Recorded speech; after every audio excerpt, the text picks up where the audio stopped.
Back tonight on In Focus, the liquidation of domestic carrier Comair will not only impact more than 1,000 jobs, but will likely push airline ticket prices exponentially high.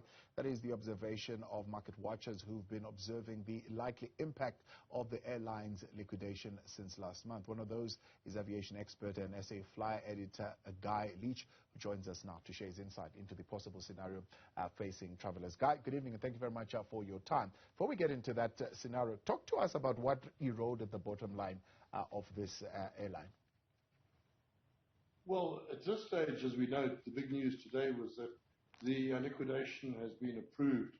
It looks like it really is tickets for Comair. I think, though, that we shouldn't lose complete hope that it won't ever be resurrected. It's still possible that a white knight will come over the horizon and buy up the remains of the airline and get it going again.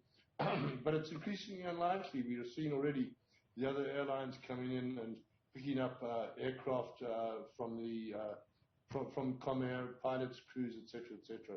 So if Comair does, on the off chance that it emerges, I think it's going to be a tiny shadow of its former self, rather like the SAA did. Yeah, got about 3.5 or so billions worth of assets. Will the other airlines be picking up those assets, you think? Well, very much so, because the Comair fulfilled about 40% of the supply in the market, obviously it leaves a huge gap. And as we all know, capitalism abhors a vacuum, so the other airlines have been very quick to try and step into the gap, and that means increasing their fleets as quickly as possible. Fortunately, SAF Air operates the same type of aircraft as Comair, and their training standards and SOPs, operating procedures, are very similar as well. So it won't be too difficult for an airline like SAF Air to take up a lot of the slack. Maybe Mango is getting back in the air. We saw finally a belated injection of funds from government, or at least an approval for that. And then, of course, the two regional airlines, Comair and Airlink, are also making a lot of hay while the going's good. And for the only one that's getting left behind here is Lift, because it operates a different type of aircraft. It operates Airbuses and can't get any more at this stage. Yeah, and in as far as the impact that this is having on prices of tickets, is this a temporary situation? It will normalize after a while?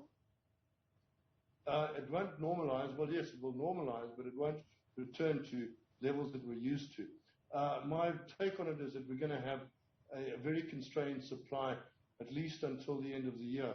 It'll take that long for the rest of the industry to start being able to meet the demand. And then, of course, we'll be into the Christmas rush, and that always pushes up prices. So I'm not expecting any significant fall in prices before the beginning of next year at most. And even then, it's going to be still much higher than those prices we're used to.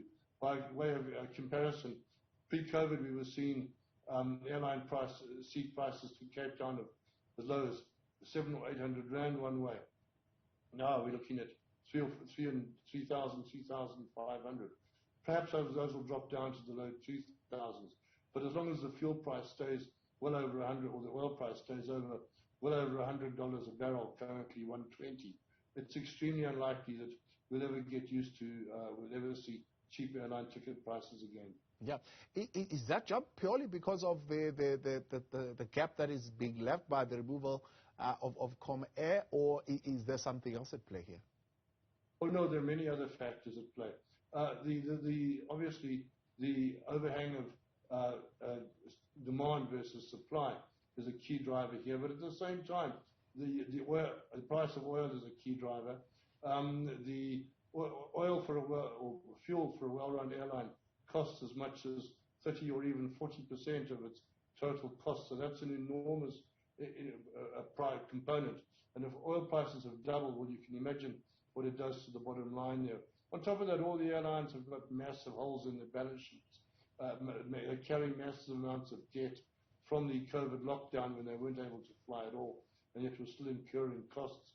And they're going to have to try and work those holes, or fill those holes in their balance sheets. And again, that's going to require increased ticket prices. And then there's just the general lack of competition. We used to have 4 low-cost carriers operating. Now we're down to one and a half, perhaps, if you count lift as a half. So there's going to be much less competition. All in all, it's bad for prices in the medium to long run. Yeah, I wanted to ask that, is days of low-cost airlines completely over? I mean, will it be the same price that you pay whether you are going on an SAA or, for example, going on a FlySFA? No, the model stays sound. You need to understand that there are two models here. There's what's called the full services carrier, which provides lounges and in-flight food and free baggage and much easier ticket changes and so on. Or the low-cost carrier model, or the no-frills model, if you like, where the passengers normally often have to pay for their baggage as a separate item. They don't get any other benefits. They have to pay for in-flight catering. That's a different model. It also packs in the seats more densely. That model will probably be even stronger as the prices for the airline tickets increase overall. So I certainly think the two models will continue. But yes, the low-cost carrier prices will be in the region that we used to know as the full-service carriers. Yeah. Do investors look at this as an opportune time to come into the game? I mean, is the space ripe for new players to begin to emerge here? No, not at this stage. I think that the airline industry is still in a huge amount of turbulence. We're still seeing the possibility of yet another outbreak of COVID or a variety thereof. We're still seeing changing standards around the world in terms of COVID protocols, health protocols, etc., etc. And with a very high oil price, I think it would discourage anyone with any sense from getting back into the market.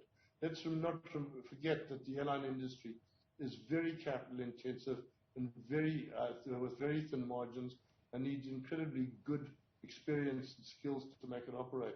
I see there is a new contender making a lot of noise in the wings called Jolie Airlines, but no one's taking them seriously at this stage. So I think that we're not going to see any new contenders for quite a while yet. Guy Leitch, I appreciate your time. Thanks so much for that intervention. The Guy Leitch, aviation expert and editor of SA Flyer magazine there.